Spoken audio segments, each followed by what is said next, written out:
Assalamualaikum warahmatullahi wabarakatuh. Pada kesempatan kali ini akan menceritakan kisah TKI Indonesia yang bernama Reza yang bekerja sebagai tukang kebun di Australia, dipaksa nikahi anak perempuan majikan malah dapat warisan miliaran.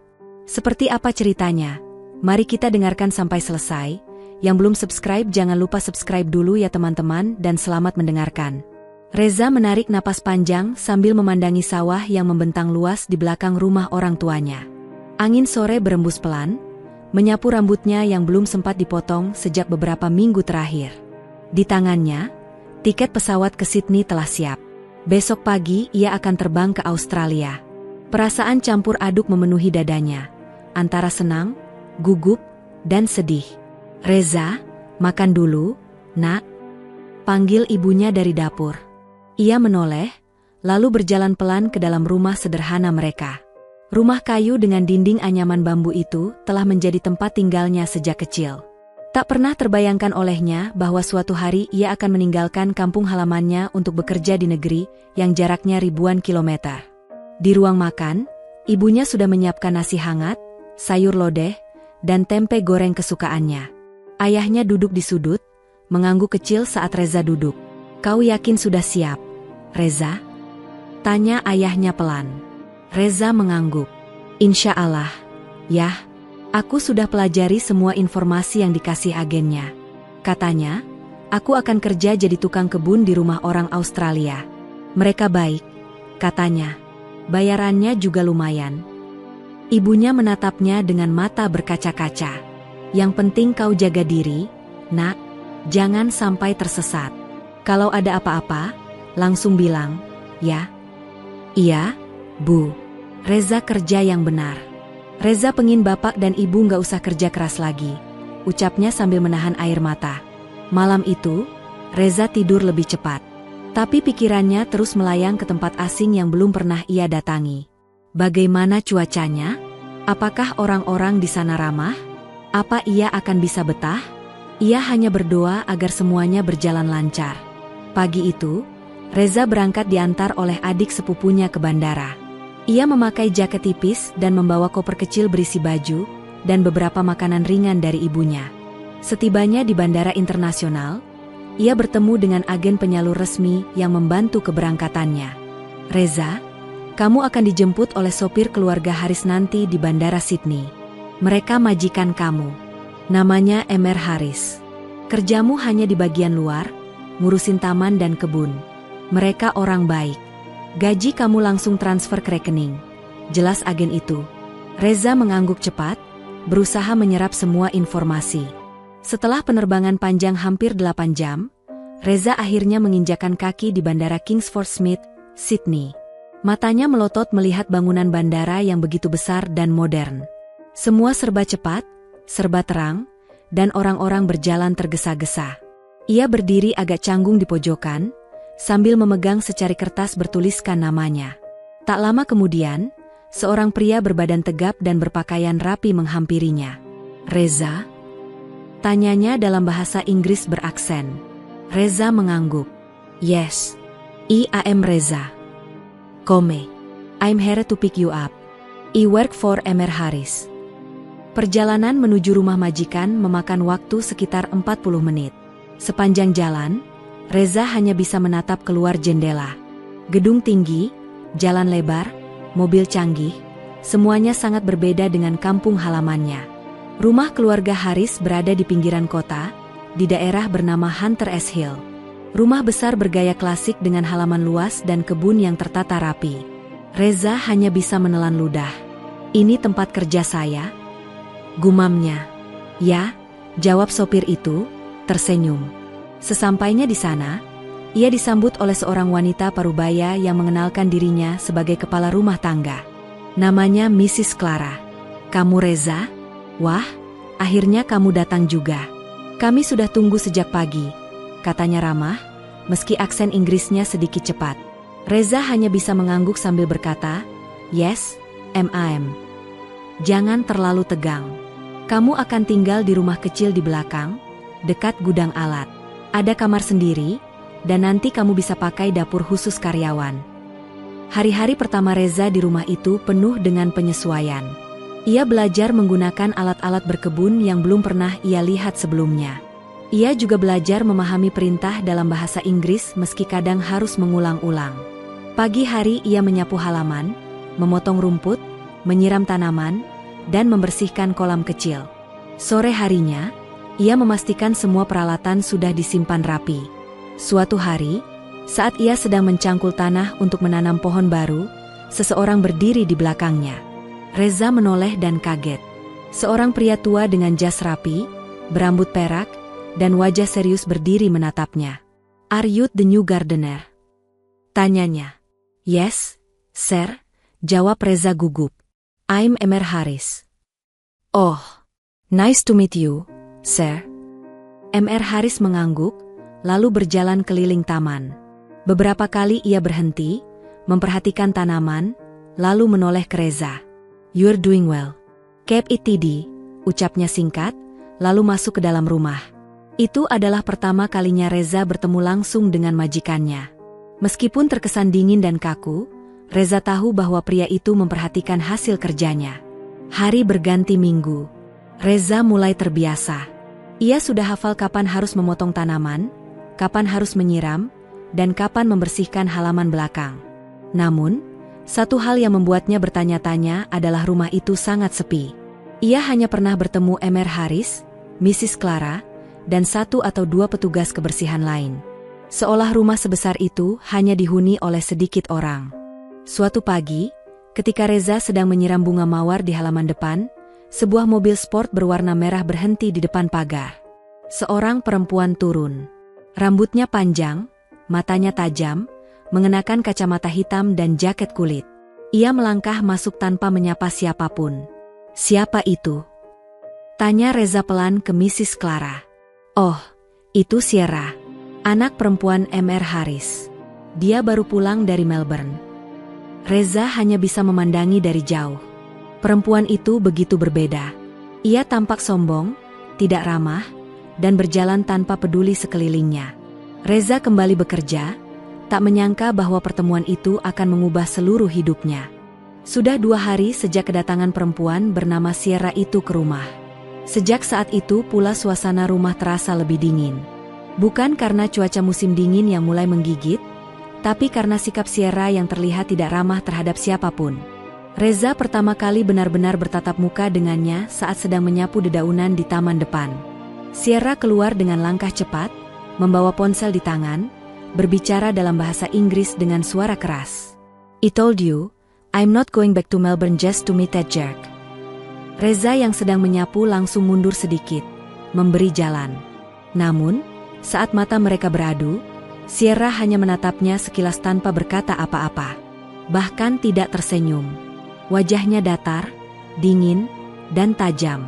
Setelah percakapan teleponnya selesai, Sierra duduk di bangku taman yang baru saja Reza bersihkan. Maaf itu baru saja saya pel," ucap Reza dengan gugup. Sierra menoleh cepat. "What? You don't want me to sit here?" katanya ketus. "Bukan begitu, Miss.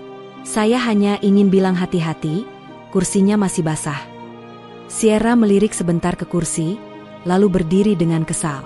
"Ya ampun, you don't speak proper English either." Reza menunduk. "Sorry, Miss. Itri." Sierra memutar bola matanya lalu kembali masuk rumah tanpa menoleh lagi. Reza hanya bisa menghela napas panjang. Orangnya galak. Ya Allah, gumamnya pelan sambil melanjutkan menyapu. Hari-hari berikutnya berjalan cukup tegang bagi Reza. Setiap kali ia melihat Sierra keluar rumah, ia berusaha menghindar. Bukannya takut, tapi Reza tahu bahwa perempuan itu bisa sewaktu-waktu marah hanya karena hal kecil. Suatu sore, saat Reza sedang memangkas semak di halaman belakang, Sierra muncul lagi. Kali ini ia membawa segelas kopi dan duduk di bawah pohon besar, menatap layar laptopnya. "Hei," katanya tiba-tiba. Reza menoleh cepat. "Ya, Miss." "Siapa namamu?" "Reza, Miss." Sierra mengangguk singkat. "Kamu dari mana?" "Indonesia, Miss." "Dari Jawa Timur." Sierra menatapnya sejenak, lalu mengangguk lagi. "Bapak yang pilih kamu kerja di sini?" "Ya, Miss. Lewat agen resmi. Saya dikontrak 1 tahun. Sierra kembali menatap layar laptopnya. Kamu kelihatan terlalu muda untuk jadi tukang kebun. Reza tersenyum kecil. Umur saya 26, Miss. Sudah biasa kerja keras sejak kecil. Kenapa nggak sekolah? Tanya Sierra tajam, seolah sedang menguji. Saya sekolah sampai SMA. Tapi ekonomi keluarga tidak cukup untuk lanjut kuliah. Saya harus bantu orang tua, jawab Reza jujur. Sierra terdiam, lalu berkata dingin, kalau kamu cari uang di sini, jangan berpikir kamu bisa manja. Jangan harap ada yang akan kasihan sama kamu. Reza mengangguk pelan. Saya tidak minta dikasihani, Miss. Saya hanya ingin kerja dengan baik. Sierra tidak membalas. Ia menutup laptopnya dan berjalan pergi. Reza menatap punggungnya, bingung dengan perubahan sikap perempuan itu. Tadi sempat mengobrol, tapi tetap saja ucapannya tajam dan sinis. Suatu hari, Mr. Haris memanggil Reza ke ruang kerjanya. Ruangan itu besar, penuh dengan rak buku dan lukisan-lukisan tua. Di balik meja kayu besar, Mr. Haris duduk dengan wajah serius. Reza, duduklah, katanya dalam bahasa Inggris. Reza duduk dengan tegak, tangannya sedikit gemetar. Saya dengar dari Clara, kamu sudah kerja cukup baik. Saya suka taman yang kamu rawat. Itu bagus. Terima kasih, Sir. Tapi saya ingin bicara soal hal lain. Reza menegakkan badan. Apa itu, Sir? Sierra, anak saya. Reza langsung gugup. Ada masalah, Sir? Mr. Haris menggeleng pelan. Sierra itu keras kepala. Ibunya meninggal waktu dia masih remaja. Sejak itu, dia jadi tertutup dan kehilangan arah. Reza mendengarkan dengan cermat. Dia anak tunggal. Tapi saya khawatir. Banyak pria yang mendekatinya hanya karena tahu dia anak orang kaya. Dan dia terlalu mudah percaya. Reza masih belum paham arah pembicaraan itu. Mr. Haris melanjutkan, kamu pasti bingung kenapa saya bicara begini padamu. Tapi, saya ingin kamu mengenal dia lebih dekat. Kalau bisa, coba dekati dia. Reza kaget. Matanya membelalak. Maaf, Sir? Dekati maksudnya? Mr. Haris menatap langsung ke matanya. Saya sedang mempertimbangkan agar kamu menikah dengannya. Apa? Reza hampir berdiri dari duduknya. Sir, saya ini tukang kebun. Saya bukan siapa-siapa. Bagaimana mungkin? Saya tahu itu terdengar gila. Tapi saya sudah berpikir lama. Kamu satu-satunya pria jujur di rumah ini. Saya bisa melihatnya. Saya sudah bosan dengan laki-laki kaya yang pura-pura baik di depan Sierra, tapi hanya mengincar uang kami. Reza terdiam. Dadanya sesak. Ia tidak tahu harus menjawab apa. Pikirkan saja. Ini bukan perintah. Tapi jika kamu bersedia, akan ada perubahan besar dalam hidupmu. Termasuk untuk keluargamu di Indonesia. Reza berdiri perlahan. Sir, saya perlu waktu berpikir. Mr. Haris mengangguk. Silakan. Tapi jangan terlalu lama. Malamnya, Reza tidak bisa tidur. Kata-kata Mr. Haris terus berputar di kepalanya. Ia mencoba membayangkan hidup bersama Sierra. Wanita itu bahkan tidak bisa tersenyum padanya. Bagaimana bisa ia jadi suaminya? Namun, bayangan ibunya di kampung, rumah mereka yang bocor, dan adiknya yang belum bisa kuliah muncul di benaknya. Ya Allah, cobaan apa ini? Gumam Reza pelan. Di luar kamar kecilnya, angin malam Australia bertiup pelan. Tapi di dalam dadanya, badai sudah mulai terbentuk. Pagi itu, Reza duduk termenung di bangku taman. Tangannya memegang sapu, tapi pikirannya entah kemana. Sejak percakapan dengan Mr. Haris, pikirannya tidak pernah tenang. Setiap langkah, setiap pekerjaan, rasanya seperti dibayangi pilihan besar. Menikahi Sierra atau tetap menjadi tukang kebun seperti biasa. Hei, suara perempuan memecah lamunannya. Reza menoleh cepat. Sierra berdiri di depannya, mengenakan sweater abu-abu dan celana panjang hitam. Lagi ngelamun, ya? Tanya Sierra dengan ekspresi datar. Enggak, Miss. Cuma mikir aja, jawab Reza gugup. Sierra duduk di sampingnya, agak mengejutkan. Biasanya dia hanya lewat begitu saja. Bapak bilang kamu anak baik, katanya tiba-tiba. Reza terdiam. Dia juga bilang kamu pekerja keras dan jujur. Kamu tahu kan, di rumah ini jarang ada yang dipuji kayak gitu sama bapak. Reza menoleh pelan. Saya hanya kerja sesuai tugas, Miss. Sierra menghela napas. Bapak terlalu banyak menuntut. Tapi dia punya alasan. Setelah ibu meninggal, dia seperti kehilangan semua arah. Sekarang dia cuma peduli sama reputasi dan ya, uang. Reza tidak tahu harus menjawab apa. Kemarin dia panggil aku, lanjut Sierra. Dia bilang dia ingin aku menikah. Segera, katanya, demi nama baik keluarga. Reza langsung menegakkan badan. Oh, saya dengar juga soal itu, Miss. Sierra memandang Reza dengan tatapan lurus. Dan kamu tahu siapa yang dia tunjuk? Reza menunduk. Ya. Kamu. Sun. Sierra tersenyum tipis. Tapi bukan senyuman bahagia. Lebih ke arah pahit. Lucu ya? Seorang tukang kebun dan anak majikan. Kalau ini sinetron, orang pasti bilang gila. Reza menggenggam sapu lebih erat. Saya juga kaget. Miss, saya bukan siapa-siapa. Sierra menatap langit. Kamu tahu, aku sebenarnya tidak peduli dinikahkan dengan siapapun. Tapi aku benci kalau hidupku terus diatur. Reza memberanikan diri bicara. Kalau Miss tidak setuju, saya bisa tolak juga. Saya tidak mau jadi beban. Sierra menoleh cepat. Tapi kamu tidak langsung nolak. Itu artinya kamu mempertimbangkan? Reza menarik napas panjang. Saya cuma pikir ini bukan keputusan kecil. Kalau saya bilang ya, hidup saya berubah. Keluarga saya di kampung juga ikut kena dampaknya. Tapi saya tidak mau nikah cuma demi uang. Sierra terdiam. Wajahnya mulai melunak. Reza, katanya pelan. Kalau kita menikah, aku nggak akan paksa kamu jadi suami sempurna. Kita cuma jalani aja seperti dua orang asing yang tinggal di rumah yang sama. Kita bisa buat perjanjian, kalau kamu mau. Reza menatapnya heran. Perjanjian? Ya, pernikahan kontrak. Aku tetap bisa hidup seperti biasa. Kamu juga. Tapi bapak tenang. Dia percaya kamu.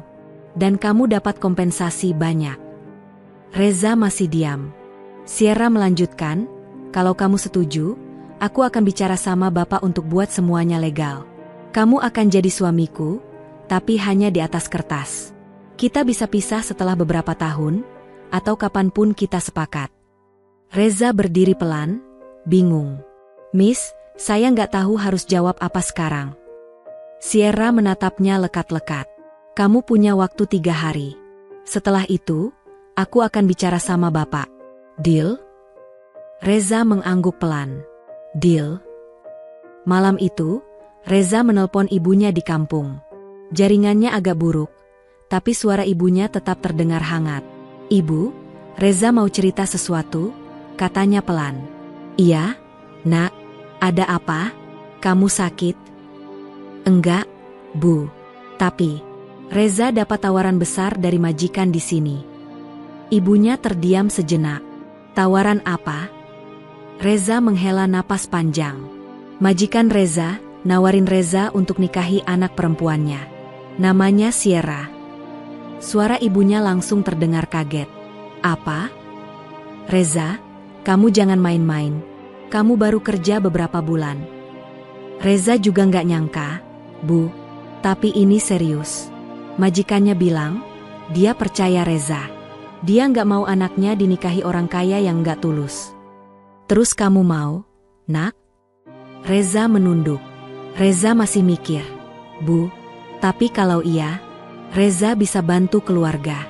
Katanya, nanti dapat kompensasi dan tinggal di rumah besar. Gaji juga tetap jalan. Bisa bantu adik sekolah, bisa bangun rumah buat ibu dan bapak. Hening sejenak. Lalu suara ibunya pelan, Nak, ibu percaya sama kamu. Kalau kamu merasa itu jalan yang baik, ibu restui. Tapi kamu harus tetap jadi Reza yang dulu. Jangan pernah lupakan siapa kamu dan dari mana kamu berasal. Reza menahan air mata. Iya, Bu, terima kasih. 3 hari kemudian, Reza berdiri di ruang tamu besar. Mr. Haris duduk di sofa, sementara Sierra berdiri di sampingnya.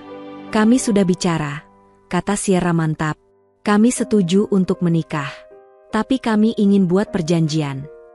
Mr. Haris menatap mereka dengan sorot tajam. Perjanjian? Sierra mengangguk. Kami akan menikah secara sah. Tapi ini bukan pernikahan romantis. Kami hanya ingin menjaga nama keluarga dan menjalani hidup masing-masing dengan batas yang jelas. Mr. Haris menghela napas panjang, lalu menatap Reza. Kamu yakin, Reza? Reza menatap mata pria tua itu, lalu menjawab, saya yakin, Sir. Tapi dengan satu syarat. Saya ingin tetap kerja seperti biasa. Jangan istimewakan saya. Saya tidak mau dipandang rendah oleh staf lain. Mr. Haris tersenyum tipis. Kamu anak baik. Ia berdiri, lalu menjabat tangan Reza erat. Selamat datang di keluarga kami. Reza mengangguk. Di balik senyumnya, dadanya berdebar kencang. Hidupnya baru saja berubah dalam sekejap.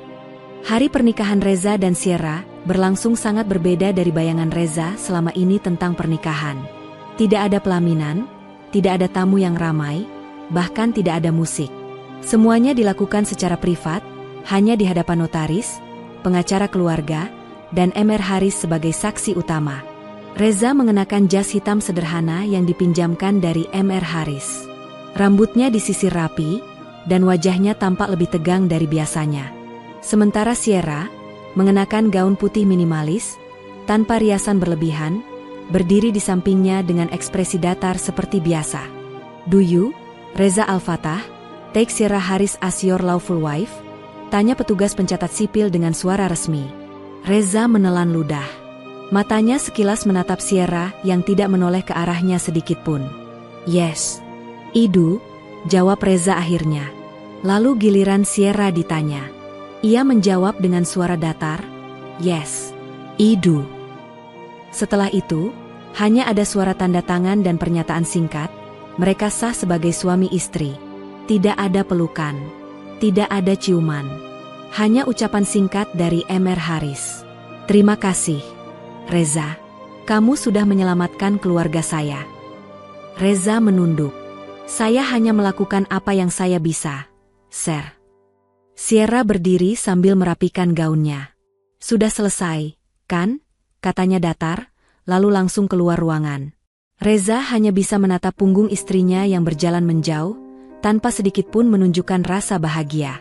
Beberapa hari setelah pernikahan, Reza dipindahkan ke kamar tamu yang berada di lantai 2. Kamar itu jauh lebih besar dari kamar kecil yang dulu ia tempati di belakang rumah.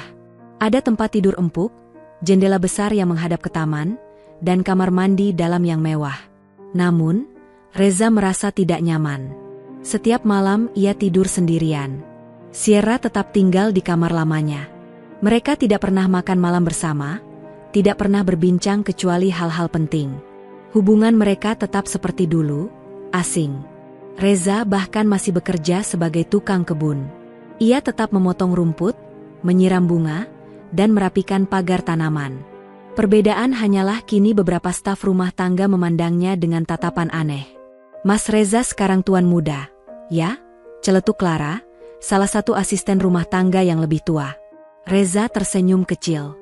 Jangan bercanda, Mbak. Saya tetap tukang kebun. Tapi kan Mas Reza udah nikah sama Nona Sierra.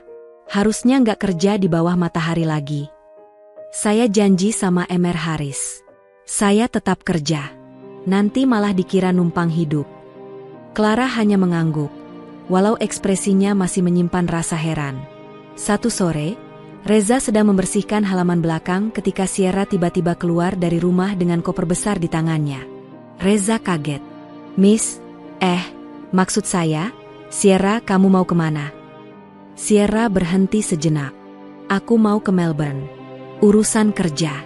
Cuma 3 hari. Oh, mau diantar? Enggak usah. Aku bisa sendiri. Dan jangan tunggu aku makan malam atau apalah. Kita tahu ini bukan pernikahan sungguhan. Perkataan itu seperti menampar Reza, walau ia berusaha tetap tersenyum. Baik, hati-hati di jalan. Sierra mengangguk cepat, lalu berjalan ke arah mobil. Tak lama kemudian, suara mesin mobil memecah kesunyian rumah. Reza berdiri di tengah taman, sendirian. 3 hari tanpa Sierra terasa tenang. Tapi juga aneh. Reza punya lebih banyak waktu untuk berpikir. Ia mulai mempertanyakan keputusannya. Ia memang tidak menyesal. Tapi setiap malam saat menatap langit-langit kamar mewah itu, hatinya kosong. Ia merasa bukan siapa-siapa. Padahal kini secara hukum, ia adalah suami seorang wanita Australia. Saat malam keempat, Reza baru saja selesai mandi ketika mendengar suara ketukan pintu. Tok, tok. Ia membuka pintu perlahan. Sierra berdiri di depan pintu dengan wajah lelah. Kamu baru pulang? Sierra mengangguk. Mau makan dulu? Saya bisa bantu angetin. Sierra masuk tanpa bicara. Ia duduk di kursi dekat jendela dan membuka sepatu dengan gerakan malas. Aku nggak lapar, katanya akhirnya. Tapi makasih. Reza berdiri canggung. Kalau butuh sesuatu, bilang aja. Sierra menatapnya lama. Reza, kamu masih betah tinggal di sini? Reza terkejut dengan pertanyaan itu. Maksud kamu? Pernikahan ini, semua ini, kamu masih bisa mundur kalau kamu mau? Reza menggeleng pelan. Saya sudah ambil keputusan. Saya akan jalani. Sierra menghela napas. Kamu terlalu baik. Reza menatapnya. Dan kamu terlalu sering menyimpan semuanya sendiri. Sierra tersenyum tipis. Mungkin itu senyuman pertama yang terlihat tulus sejak mereka menikah. Reza, boleh aku bilang sesuatu? Tentu. Waktu pertama kali Bapak bilang tentang kamu, aku kira kamu cuma orang kampung yang cari kesempatan. Tapi ternyata kamu lebih jujur dari siapapun yang pernah aku kenal. Bahkan dari orang-orang yang dekat denganku. Reza terdiam. Hatanya hangat, tapi ia tetap menjaga sikap. Sierra melanjutkan, aku masih belum tahu apa yang akan terjadi antara kita. Tapi, kalau kamu bisa sabar sedikit, mungkin aku bisa belajar untuk terbuka. Reza menatapnya lembut. Saya sabar, Sierra. Saya tidak kemana-mana. Malam itu, untuk pertama kalinya sejak mereka menikah, mereka makan malam bersama. Hanya berdua. Tanpa kata-kata manis, tanpa canda tawa. Tapi ada sesuatu yang berubah, rasa saling menghormati. Mereka masih asing, memang. Tapi untuk pertama kalinya, Reza merasa bahwa ia bukan sekadar tukang kebun yang dinikahi karena terpaksa. Ia adalah seorang suami, walau baru sebatas di permukaan. Dan itu adalah langkah awal. Sudah 2 bulan sejak Reza dan Sierra menikah. Hubungan mereka perlahan berubah, meskipun tetap terasa ganjil. Mereka sudah mulai terbiasa makan malam bersama beberapa kali seminggu. Kadang Sierra berbagi cerita soal pekerjaannya di perusahaan properti milik ayahnya. Kadang Reza menceritakan kebun dan tanaman-tanaman yang ia rawat di halaman belakang. Namun, tetap saja, ada jarak yang belum bisa mereka lewati. Sampai suatu malam, badai besar melanda Sydney. Angin kencang disertai hujan deras membuat lampu rumah sempat padam selama beberapa menit. Reza yang sedang membaca buku di kamarnya langsung keluar dan mengambil senter. Ketika ia melintasi koridor, ia mendengar suara pecahan dari arah dapur. Dengan cepat ia berlari ke sana. Sierra? Sierra terduduk di lantai, gelas kaca pecah di sekitarnya. Wajahnya pucat, tangannya bergetar. Sierra, kamu kenapa? Reza berjongkok, mengambil senter dan meneranginya. Aku kaget sama petir. Jawab Sierra, nadanya gemetar. Gelasnya jatuh. Tenang, aku bantu bersihkan. Tapi kamu jangan bergerak dulu, kaki kamu dekat serpihan kaca. Reza mengambil sapu kecil dan kain, lalu membersihkan pecahan kaca dengan hati-hati. Setelah semua selesai, ia membantu Sierra berdiri. Kamu masih gemetar? Tanyanya. Sierra mengangguk pelan. Reza menggiringnya ke ruang tamu dan menyuruhnya duduk di sofa. Lalu ia mengambilkan selimut dan secangkir teh hangat. Minum ini dulu, kata Reza, menyodorkan cangkir. Sierra menerimanya dengan kedua tangan yang masih sedikit bergetar. Aku benci suara petir, gumam Sierra pelan, hampir tak terdengar. Reza duduk di sampingnya. Kenapa? Sierra diam lama. Lalu, dengan suara lirih, ia berkata, waktu kecil, aku pernah terkunci sendirian di kamar mandi saat badai besar. Listrik padam, air menggenang, dan aku panik. Sejak itu, aku selalu takut sama badai dan gelap. Reza tidak bicara, hanya menatapnya dengan empati. Aku malu sebenarnya. Harusnya aku bisa hadapi sendiri.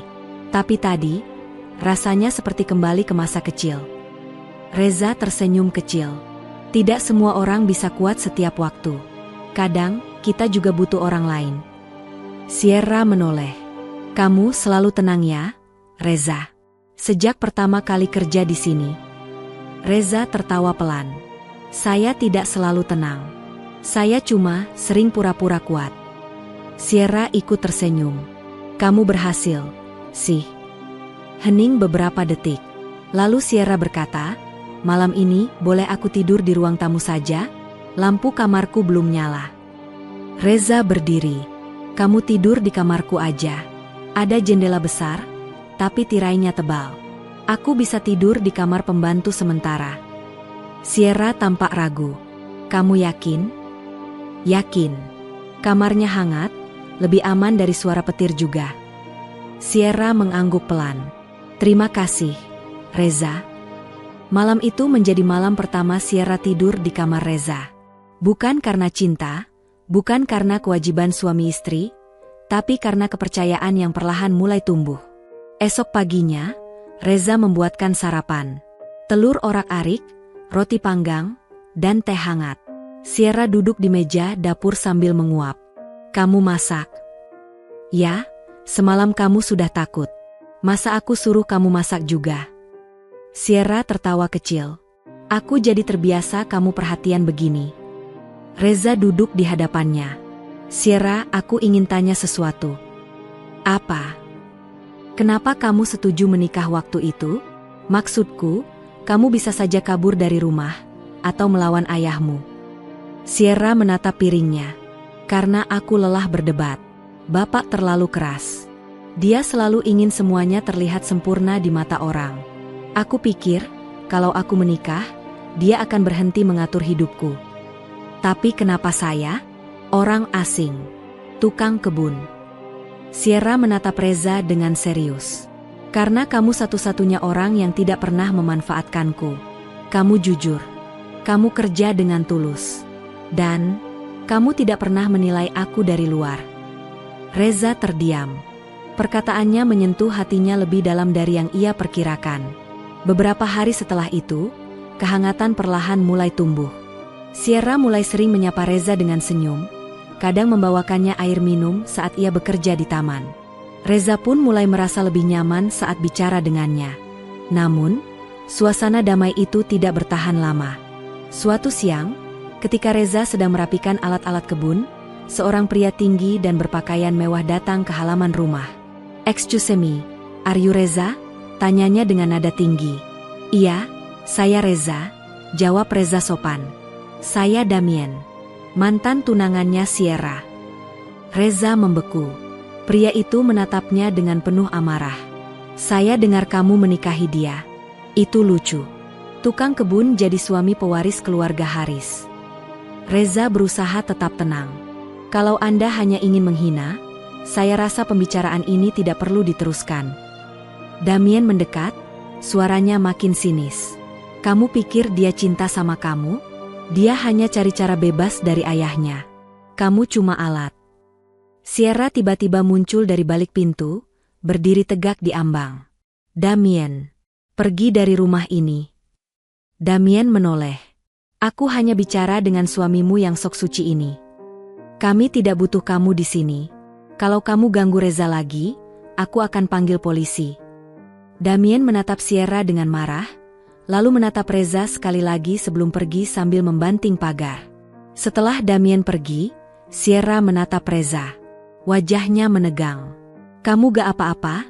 Tanya Reza. Sierra mengangguk. Maaf. Dia memang masih belum terima aku memutuskan pertunangan. Tapi dia juga dulu kasar, emosional. Reza menatap Sierra serius. Kalau dia ganggu lagi, bilang ke aku gak akan diam aja. Sierra menunduk pelan. Terima kasih, Reza. Malam itu, untuk pertama kalinya Sierra mengetuk pintu kamar Reza tanpa alasan khusus. Ada yang bisa saya bantu? Tanya Reza. Sierra masuk, duduk di ranjang tanpa bicara. Lalu ia berkata pelan, Reza, aku minta maaf karena sudah menilai kamu salah. Sekarang aku sadar, mungkin aku butuh kamu lebih dari yang aku kira. Reza duduk di sampingnya.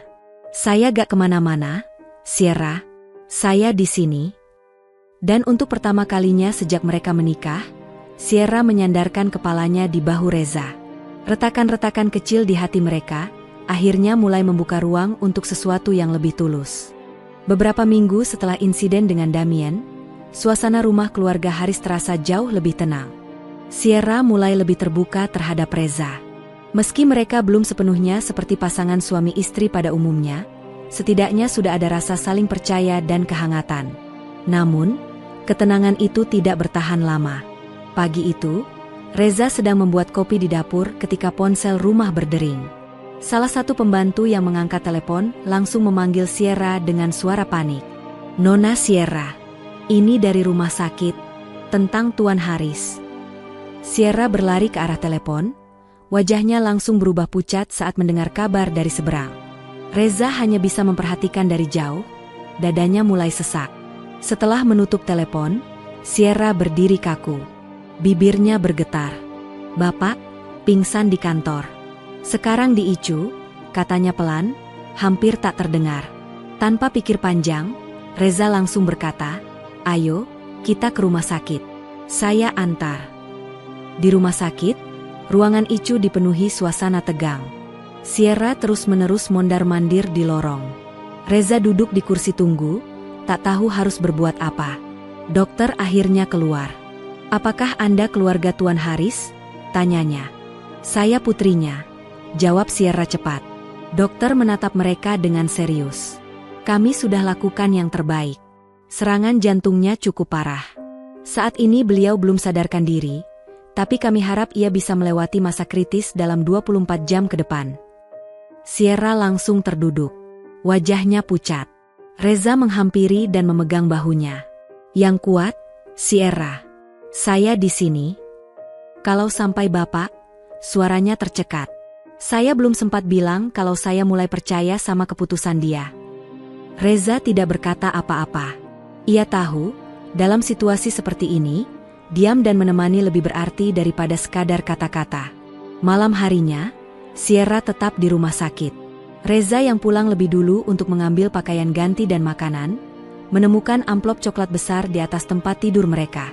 Di bagian atas amplop itu tertulis, untuk Reza, bacalah ketika aku tidak bisa lagi bicara. Haris. Reza menatap amplop itu lama. Tangannya gemetar saat membukanya. Isinya adalah surat tangan dan salinan wasiat hukum dari pengacara keluarga Haris. Reza, kalau kamu membaca ini, berarti saya sudah tidak bisa lagi menyampaikan ini langsung. Saya tahu pernikahan kamu dan Sierra terjadi dalam situasi tidak ideal. Tapi saya percaya, kamu laki-laki yang jujur, dan lebih layak daripada banyak orang yang berpura-pura suci di sekeliling keluarga kami. Saya sudah bicara dengan pengacara saya. Jika sesuatu terjadi pada saya, kamu akan mendapatkan sebagian warisan. Bukan karena kamu suami Sierra, tapi karena kamu sudah tulus menjaga rumah ini, menjaga kebun ini, dan akhirnya, menjaga hati putri saya. Jangan tinggalkan dia, Reza. Sierra terlihat kuat, tapi di dalamnya sangat rapuh. Warisan yang akan kamu terima sebesar $4 juta Australia. Gunakan dengan bijak. Tapi lebih dari itu, saya titip Sierra. Haris. Reza menutup surat itu perlahan. Matanya mulai memanas. Tangannya gemetar, bukan karena uang yang akan ia terima, tapi karena kepercayaan yang begitu besar dari seseorang yang dulu ia anggap majikan. Kenapa saya? Bisiknya lirih. Kenapa bukan orang lain yang lebih hebat dari saya? Esok paginya, Reza kembali ke rumah sakit. Ia menemukan Sierra duduk sendirian di luar ruang ICU. Dokter bilang bapak belum sadarkan diri, kata Sierra pelan. Tapi kondisinya stabil. Reza duduk di sampingnya. Ia membuka tasnya dan menyerahkan surat dari Haris. Saya nemu ini tadi malam. Ditulis langsung oleh bapak kamu. Sierra membaca perlahan. Matanya mulai basah. Ia tak berkata apa-apa selama beberapa menit. Dia benar-benar mempersiapkan semuanya, ucap Sierra akhirnya. Bahkan warisan dia atur untuk kamu. Reza menunduk. Saya gak butuh uangnya, Sierra. Yang saya butuh hanya kepercayaan itu. Dan kamu. Sierra menoleh, menatap Reza dengan mata berkaca-kaca. Reza, kamu sadar nggak? Kamu satu-satunya orang yang tetap tenang saat aku hancur. Reza mengangguk. Karena saya pernah kehilangan juga. Saya tahu rasanya. Sierra menggenggam tangan Reza. Aku takut kehilangan satu-satunya keluarga yang aku punya. Reza menggenggam balik. Kamu gak sendiri, Sierra. Sekarang kamu punya saya. 3 hari kemudian, Mr. Haris meninggal dunia. Sierra menangis di pelukan Reza saat menerima kabar dari dokter. Tak ada tangisan histeris, hanya air mata yang terus mengalir tanpa henti. Reza tidak banyak berkata, ia hanya memeluk Sierra erat. Pemakaman diadakan secara privat. Hanya keluarga dekat, pengacara, dan beberapa staf kepercayaan.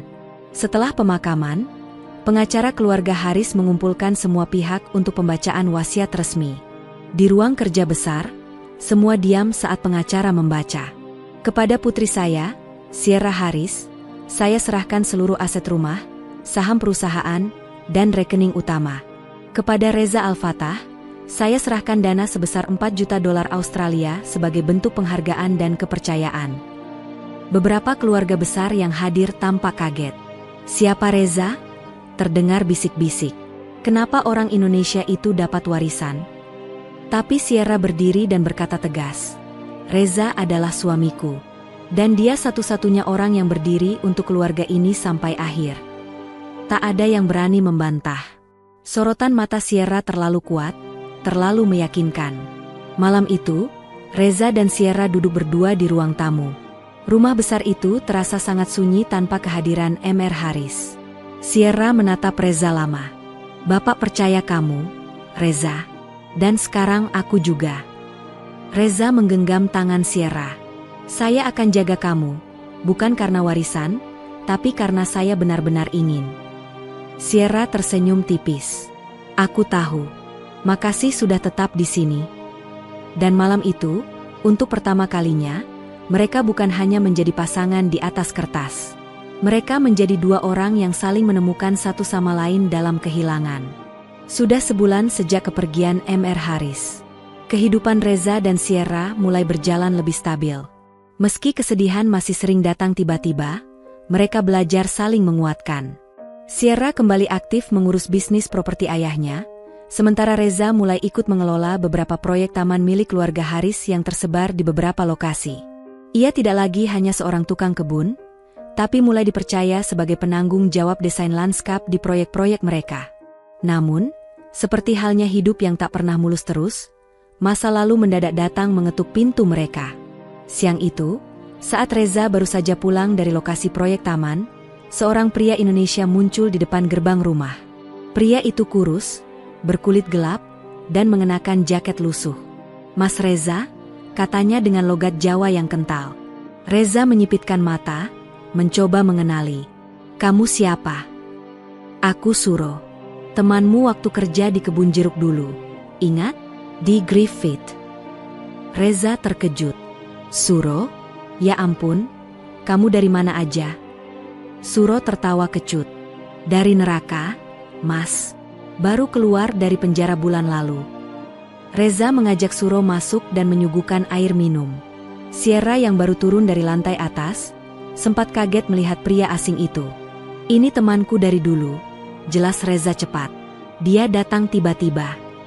Sierra mengangguk dan kembali ke ruang kerja, memberi mereka ruang bicara. Suro langsung membuka cerita. Mas, aku minta tolong. Aku gak punya tempat tinggal, gak punya kerja. Aku tahu kamu udah sukses sekarang. Aku cuma butuh satu kesempatan. Reza diam. Ia bisa melihat kelelahan dan keputusasaan di wajah Suro. Tapi ia juga tahu, Suro pernah terlibat kasus pencurian waktu mereka dulu kerja di kebun. Bahkan Reza pernah difitnah oleh Suro dan hampir dideportasi saat itu. Namun sekarang, pria itu duduk di hadapannya, tampak hancur. Masih marah soal dulu? Tanya Suro lirih. Reza menatapnya dalam. Dulu kamu hampir bikin aku pulang dengan tangan kosong. Tapi sekarang, aku sudah di tempat yang berbeda. Aku gak akan balas dendam. Suro mengangguk. Terima kasih, Mas. Sekali lagi, maaf. Malam harinya, Reza menceritakan semuanya pada Sierra.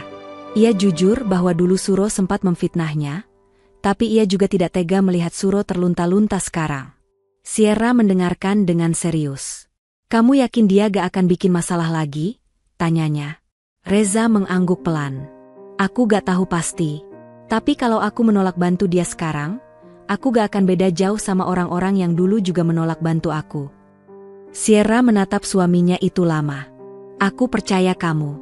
Tapi tolong, hati-hati.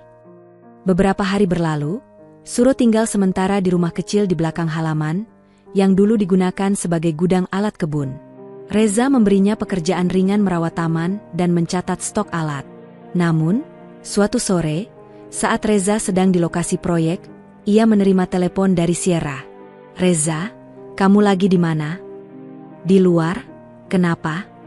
Suro, ketahuan ambil jam tangan di kamar tamu. Dia ngaku pinjam, tapi itu milik bapak, yang paling dia sayangi. Reza langsung terdiam. Sierra, aku segera pulang. Suro duduk di ruang belakang, menunduk. Di depannya, Reza berdiri dengan wajah tegas, tapi tidak marah. Suro, kenapa kamu ambil barang dari kamar? Suro menjawab pelan. Aku cuma mau lihat. Itu jamnya mewah banget. Mas, aku cuma pengen pinjam sebentar, buat pamer ke teman di luar. Aku gak mikir. Kamu tahu ini rumah siapa? Dan kamu datang sebagai tamu. Kamu bilang mau berubah. Ini caramu balas kepercayaan? Suro mulai menangis. Aku gak bisa lepas dari kebiasaan lama. Mas, aku coba, tapi aku selalu jatuh. Reza duduk di depannya. Aku bantu kamu, Suro. Tapi kalau kamu ulang lagi, kamu harus keluar dari hidupku. Aku gak bisa bawa orang bermasalah ke dalam hidup yang sedang aku bangun. Suro mengangguk cepat. Aku janji, gak akan ulangi lagi. Beberapa hari setelah itu, Reza mengajak Sierra makan malam di restoran kecil dekat pelabuhan. Untuk pertama kalinya, mereka duduk berdua bukan untuk membicarakan urusan rumah, warisan, atau pekerjaan, tapi hanya untuk berbagi waktu. Sierra mengenakan gaun biru sederhana, rambutnya diikat rapi. Kamu kelihatan beda malam ini, kata Reza sambil tersenyum. Beda gimana? Lebih ringan, lebih bahagia. Sierra tertawa kecil. Aku mulai merasa hidupku berjalan ke arah yang benar. Dan, kamu ada di dalamnya.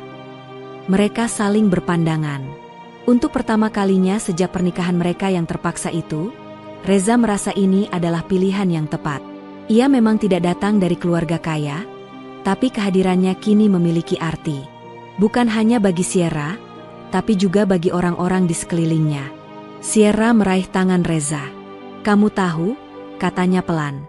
Bapak gak pernah mempercayai siapapun, bahkan keluarganya sendiri. Tapi dia percaya kamu. Itu berarti banyak buatku. Reza menggenggam tangannya erat. Aku akan jaga kepercayaan itu, sampai kapanpun. Namun, malam itu, saat mereka pulang ke rumah, Reza melihat Suro berdiri di depan pagar dengan wajah panik. Mas Reza, maaf banget. Aku gak sengaja kasih tahu orang kalau kamu dapat warisan besar. Reza langsung tegang. Kamu ngomong ke siapa?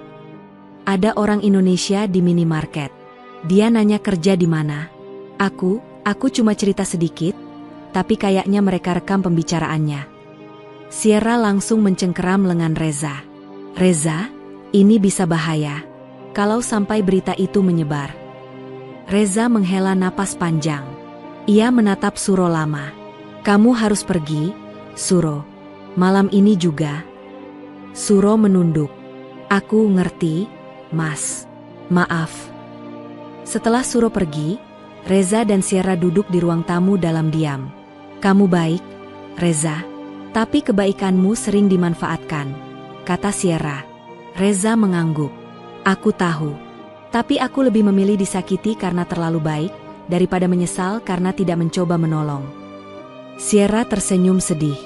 Mungkin itu alasan kenapa aku jatuh cinta sama kamu. Reza menoleh cepat. Kamu bilang apa? Sierra menatap matanya dalam. Aku cinta kamu, Reza. Bukan karena bapak. Bukan karena terpaksa. Tapi karena kamu membuat aku merasa aman. Reza tidak menjawab. Ia hanya menarik Sierra ke pelukannya. Malam itu, tak ada lagi jarak di antara mereka. Ujian dari masa lalu justru memperkuat hubungan mereka, membuktikan bahwa cinta bisa tumbuh bahkan dari akar yang retak. Setelah pernyataan cinta dari Sierra, hubungan mereka semakin erat. Kini, Reza dan Sierra benar-benar menjadi pasangan suami istri dalam arti yang sebenarnya. Tidak ada lagi kebingungan, tidak ada lagi keraguan. Setiap pagi mereka sarapan bersama, membahas rencana hari itu, tertawa bersama, bahkan terkadang bertengkar kecil hanya karena pilihan dekorasi rumah. Kehangatan mulai terasa nyata di rumah itu, sesuatu yang bahkan tidak pernah Sierra rasakan sebelumnya. Namun, seperti kata pepatah, kebahagiaan yang besar seringkali datang bersama ujian yang berat. Suatu sore, ketika Reza sedang menyiram taman di halaman belakang, Sierra datang tergesa-gesa.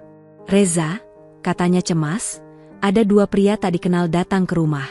Mereka mengaku sebagai teman lama kamu dari Indonesia. Tapi caranya bicara aneh. Seperti sedang cari masalah. Reza mengerutkan kening. Namanya siapa? Mereka gak mau kasih tahu. Tapi aku curiga mereka tahu soal warisan. Jantung Reza berdegup cepat.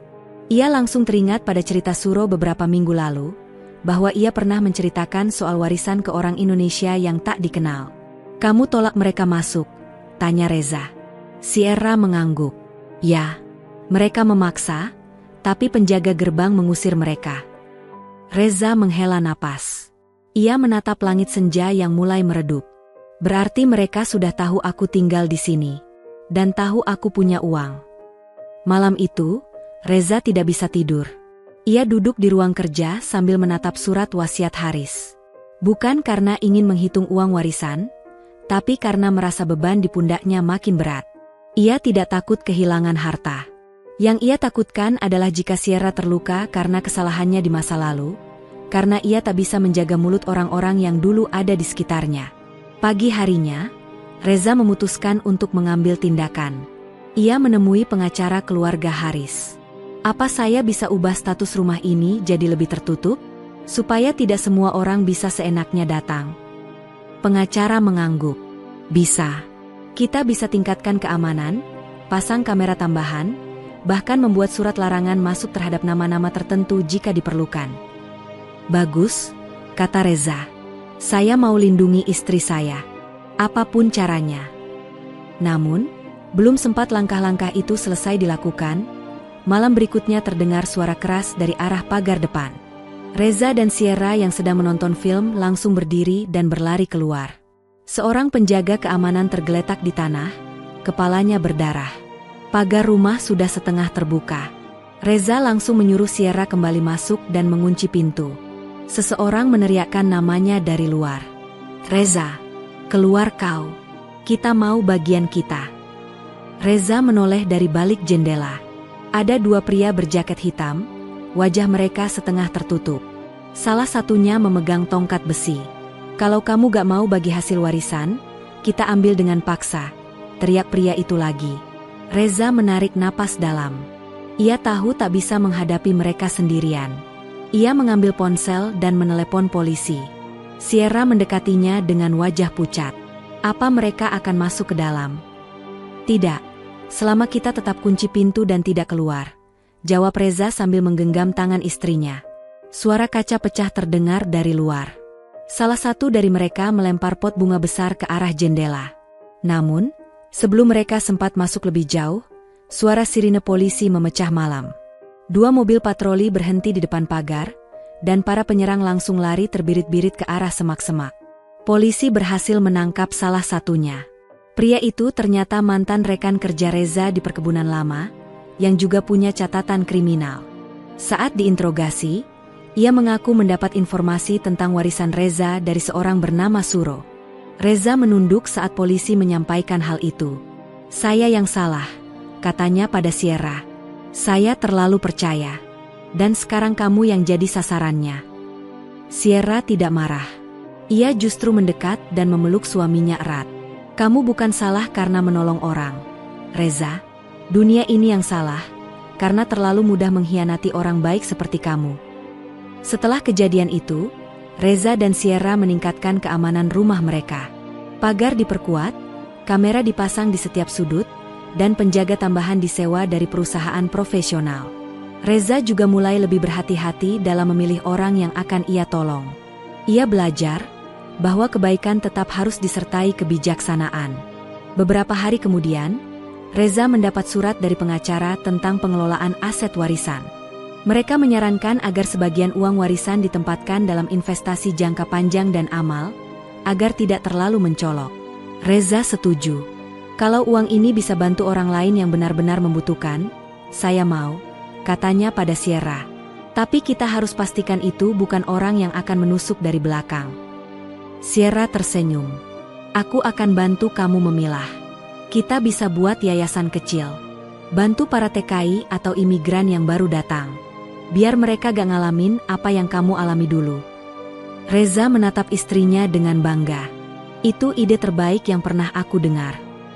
Malam itu, mereka makan malam di balkon belakang rumah. Udara segar, langit cerah penuh bintang. Reza menggenggam tangan Sierra sambil tersenyum. "Kita sudah lewati banyak hal," katanya. Sierra mengangguk. "Dan kita masih berdiri di sini, bersama." Reza memandang langit. "Dulu, aku cuma tukang kebun. Hidup dari gaji harian, makan seadanya. Aku gak pernah bayangin duduk di rumah sebesar ini, punya istri sehebat kamu, dan punya kesempatan bantu orang lain." Sierra menyandarkan kepala di pundaknya. "Kamu pantas dapat semua ini, Reza. Karena kamu gak pernah minta, tapi kamu selalu memberi." Dan malam itu, meski dunia luar mungkin masih penuh ancaman dan bahaya, di antara mereka hanya ada satu hal, ketenangan. Karena mereka tahu, selama saling menjaga, tidak ada yang bisa menghancurkan apa yang telah mereka bangun bersama. Setahun telah berlalu sejak Reza menikah dengan Sierra. Hidup mereka tak lagi sama seperti dulu. Tidak ada lagi rasa canggung di antara mereka. Tidak ada lagi keraguan. Yang ada hanyalah rasa syukur yang tak henti-hentinya mereka ucapkan setiap pagi ketika membuka mata. Rumah keluarga Haris kini dikelola dengan sistem baru.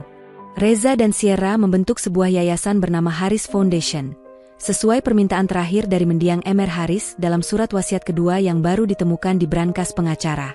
Yayasan itu difokuskan untuk membantu para migran, khususnya TKI dan pekerja dari Asia Tenggara yang datang ke Australia tanpa bekal cukup. Reza merasa itu adalah bentuk tanggung jawab moral atas masa lalunya. Di sebuah aula kecil milik yayasan, Reza berdiri di depan lebih dari 50 orang yang hadir dalam pertemuan pertama mereka. "Saya juga pernah tidur di gudang tanpa kasur, makan dari sisa dapur restoran, bekerja dari pagi sampai malam tanpa izin kerja resmi," ucap Reza, suaranya jelas dan tenang. Orang-orang mendengarkan dengan seksama, beberapa bahkan tampak menahan air mata. "Tapi saya tidak berdiri di sini karena saya kuat. Saya ada di sini karena ada orang yang percaya pada saya, bahkan ketika saya sendiri tidak percaya diri. Dan saya ingin kalian tahu, kalian pun bisa berubah. Kalian pantas dapat kesempatan." Setelah acara itu, Reza duduk berdua bersama Sierra di belakang aula. Mereka saling berpandangan dengan senyum kecil. "Kamu makin mirip bapak," kata Sierra pelan. Reza tertawa kecil. "Tapi aku lebih suka jadi diriku sendiri. Bapakmu orang hebat, tapi aku bukan dia." Sierra menatap suaminya dalam-dalam. "Tapi kamu punya satu hal yang membuatmu istimewa. Kamu tidak pernah berhenti peduli, bahkan setelah semua ini kamu miliki. Reza diam sesaat, lalu berkata lirih, karena aku tahu rasanya jadi orang yang tidak dipedulikan. Suatu pagi, Reza menerima surat dari kampung halamannya di Jawa Tengah. Ibunya, yang dulu ia titipi uang secara rutin, menulis dengan tinta tangan yang mulai bergetar.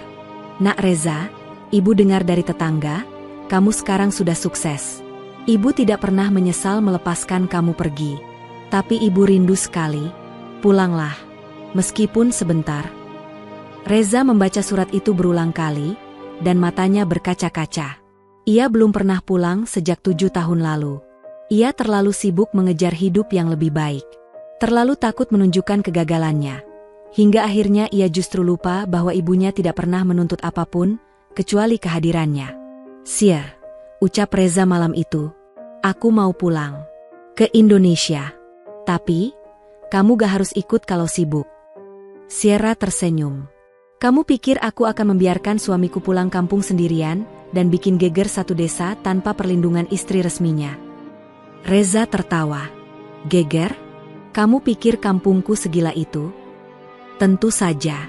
Kamu Reza, tukang kebun yang sekarang punya yayasan sendiri, yang nikahi bule anak orang kaya, yang masuk koran Australia bagian bisnis dan kemanusiaan.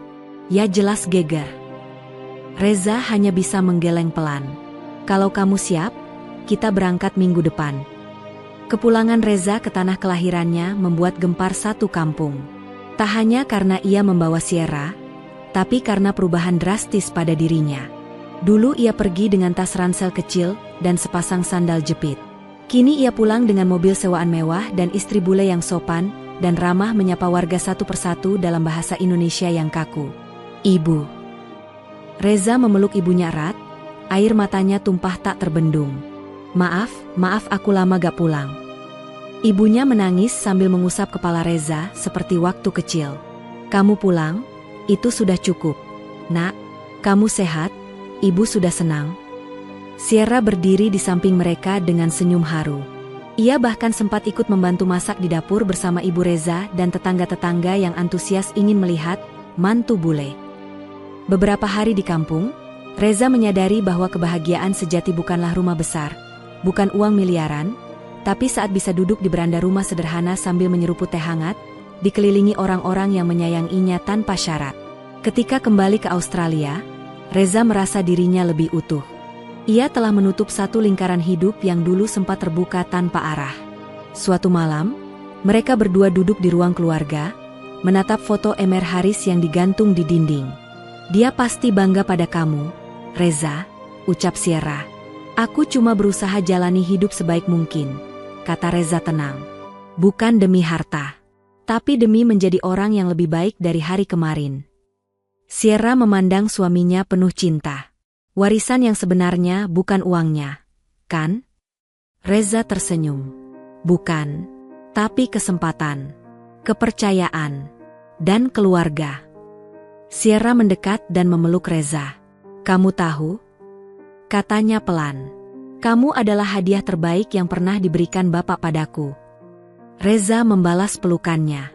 Dalam hati, ia berjanji, apapun yang terjadi ke depan, ia tidak akan pernah melupakan siapa dirinya, dari mana ia berasal, dan bagaimana ia sampai di tempat ini. Karena hidup bukan hanya tentang menjadi kaya, tapi tentang menjadi manusia yang bisa memberi arti bagi orang lain. Dan Reza, mantan tukang kebun dari Jawa Tengah, telah menjadi salah satunya.